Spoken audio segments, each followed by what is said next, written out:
अखंडमंडलाकारं व्याप्तं येन चराचरं तत्पदं दर्शितं येन तस्मै श्री गुरुवे नमः। अज्ञानान्धस्य लोकस्य ज्ञानाञ्जनशलाकया चक्षुरुन्मीलितं येन तस्मै श्री गुरुवे नमः। अध्यात्म विश्व विज्ञान यूट्यूब चैनल पर सर्वांग योग मालिका में अपने प्रिय मित्रों का हार्दिक स्वागत करते हुए अत्यंत प्रसन्नता हो रही है। सर्वांग योग ये पिंड ब्रह्मांड की एकात्मता करने की युक्ति सद्गुरु भगवान श्री मायानंद जी चैतन्य इन्होंने समस्त मानव जाति के लिए प्रस्तुत की है, जो सार्वकालिक, सार्वभौमिक, सार्वदेशिक और सार्वजनिक ऐसी युक्ति है, जिस युक्ति को प्राप्त कर धर्म, ईश्वर, परमात्मा आदि विषयों पर हमारे सभी अंधश्रद्धा, अंधविश्वास, अंधानुकरण समाप्त हो जाते हैं।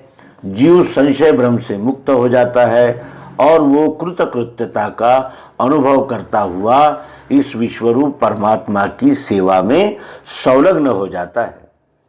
पहले अध्याय में गुरु को नमस्कार करके शिष्य ने कहा कि मैंने श्रुति, स्मृति, शास्त्र, पुराण सब पढ़ लिए, उसमें जो भी विधान कहे गए हैं उनको मैंने कर्म करके देखा, फिर भी मेरे मन की चंचलता नहीं मिटती और मुझे स्थायी समाधान की प्राप्ति नहीं हो रही है। वो कैसे मिलेगी? कहे तत्श्रुति वो क्या है त्वम रहता कहाँ, असी कहा जिसे वो क्या ध्यान में बैठता नहीं। तत्त्वम असी ये वेदों का महावाक्य, और इस महावाक्य का स्पष्टीकरण वो मुमुक्षु चाहता है। कहता है कि मुझे श्रुतियां स्मृतियों में लिखा हुआ तत्त्वम असी वो क्या है, तत् क्या है, त्वम क्या है, कहाँ रहता है, असी कहाँ है, वो क्या है, ये मेरे ध्यान में नहीं बैठता। इसको कैसे देखना चाहिए? इसको देखने की कोई विधि है, कोई युक्ति है? और जो देखता है वो कौन है, ये जानना चाहता हूँ और मुझे यथार्थ बोध दीजिए। ऐसा सर्वांग योग के पहले अध्याय में मुमुक्षु ने श्री गुरु को प्रार्थना की। फिर अध्याय दूसरा है।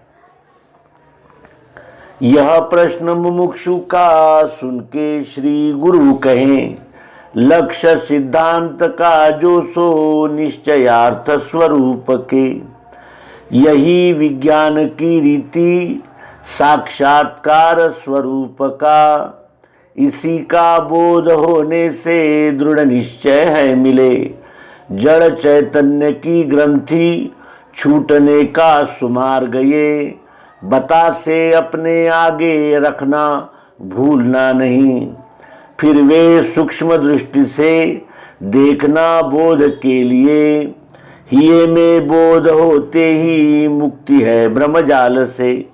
गुरु स्थापन योग नामक सर्वांग योग के दूसरे अध्याय का स्पष्टीकरण अब हम प्राप्त करेंगे। तत् क्या है, त्वम क्या है, असी कहाँ है, उसको जानने के लिए मुमुक्षु ने सद्गुरु को नमस्कार करके अपने प्रश्न किए। और ये प्रश्न मुमुक्षु का सुन के श्री गुरु कहते हैं कि सिद्धांत का लक्ष्य होने के लिए और अपने स्वस्वरूप का निश्चय होने के लिए हमें कोई न कोई पदार्थ अपने सामने रख लेना होगा, कोई न कोई वस्तु अपने आगे रखनी होगी। उस वस्तु पर जब तक हम प्रयोग करके नहीं देखेंगे तब तक संशय भ्रम से हमारा छुटकारा नहीं हो सकता। सर्वांग योग की ये जो पद्धति है, यह युक्ति है, ये विज्ञान की रीति है। विज्ञान कहते हैं सुनी हुई, जानी हुई बातों को प्रयोग के द्वारा प्रत्यक्षतया जानना। और प्रत्यक्षतया जब तक हम नहीं जानते तब तक हमारे संशय भ्रम भी समाप्त नहीं होते। और ये सारी जितनी भी भौतिक समृद्धि आई है वो विज्ञान से ही आई है, क्योंकि प्राप्त ज्ञान का जब तक हम विज्ञान नहीं कर लेते, विज्ञान के द्वारा ज्ञान को कसौटी पर नहीं कसते, तब तक कोई भी सिद्धता हमें प्राप्त नहीं होती और उसमें संशय भ्रम बने ही रहते हैं। और इसीलिए सद्गुरु यहाँ कहते हैं कि ये विज्ञान की रीति है जिससे स्वरूप का साक्षात्कार होता है और इसी का बोध होने से दृढ़ निश्चय है मिले। इस विज्ञान की रीति से अपने स्वरूप का साक्षात्कार करने पर हमें बोध होता है और बोध होने पर ही बुद्धि का निश्चय दृढ़ होता है, अर्थात बुद्धि निश्चय कर पाती है। जड़ चैतन्य की ग्रंथि छूटने का सुमार्ग ये।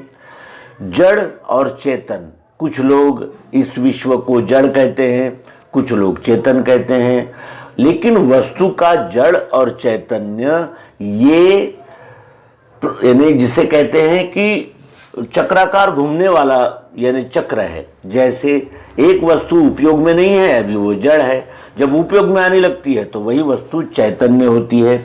इस प्रकार इस विश्व में जड़ चैतन्य की जो ग्रंथि जो गांठ पड़ गई है उसी से ये सारे मत पंथ संप्रदाय ग्रंथ निर्माण हुए हैं और इनको इस जड़ चैतन्य की ग्रंथि को छूटने का एकमात्र उपाय एकमात्र सुमार्ग केवल सर्वांग योग है। बतासे अपने आगे रखना, कोई न कोई वस्तु अपने आगे रखना, ये भूलना नहीं, क्योंकि यदि हमने वस्तु अधिष्ठान अपने सामने नहीं रखा तो हमें शब्द तो सुनाई देंगे, शब्द का बोध भी होगा, लेकिन वस्तु निश्चय नहीं होगा, क्योंकि हम जब प्रयोग करते नहीं हैं तब तक हम उस विषय के विषय में तब तक अज्ञान में ही रहते हैं और शब्द जाल में उलझे रहते हैं। शब्द जाल में उलझते रहने से हमें यथार्थ बोध नहीं हो पाता। और शिष्य का प्रश्न था कि मैं तत्त्वम असि को जानना चाहता हूँ और मुझे यथार्थ चाहिए, काल्पनिक मानिंदियों में अब मैं उलझना नहीं चाहता। इसीलिए सद्गुरु यहाँ कहते हैं कि अपने आगे बतासे या मिश्री का कोई ढेला अपने सामने रख लेना और फिर उसे सूक्ष्म दृष्टि से देखना। सूक्ष्म दृष्टि क्या है? जब हम किसी भी वस्तु को पदार्थ को विश्लेषणात्मक पद्धति से देखते हैं उसे सूक्ष्म दृष्टि से देखना कहते हैं। और इस सूक्ष्म दृष्टि से जब तक हम अधिष्ठान जो अपने सामने बताशा रखा है उस पर प्रयोग नहीं करेंगे तब तक हमें बोध भी नहीं होगा। इसीलिए उस बताशे को अपनी मनोगति सूक्ष्म करके बताशे के माध्यम से या बताशे के स्थान पर स्वयं को रखकर सूक्ष्म दृष्टि से बोध के लिए उस पर प्रयोग करके देखना है। और जब ये प्रयोग हम कर लेते हैं तो क्या होता है? अंतःकरण में बोध होता है।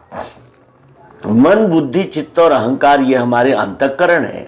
इन अंतःकरण में जब सत्य का बोध होता है, सत्य को जांच परख कर जब स्वीकार कर लिया जाता है तब हम सभी प्रकार के भ्रमजाल से मुक्त हो जाते हैं। भ्रमजाल इतने हैं समाज में कि कितने ही देवी देवता, कितने ही पीर पैगंबर, कितने ही मत पंथ ग्रंथ संप्रदाय, कितने ही आराध्य, कितनी ही विभूतियाँ, इनमें ये मानव जाति फंस गई है और अपने अपने मत को ही सत्य मान रही है।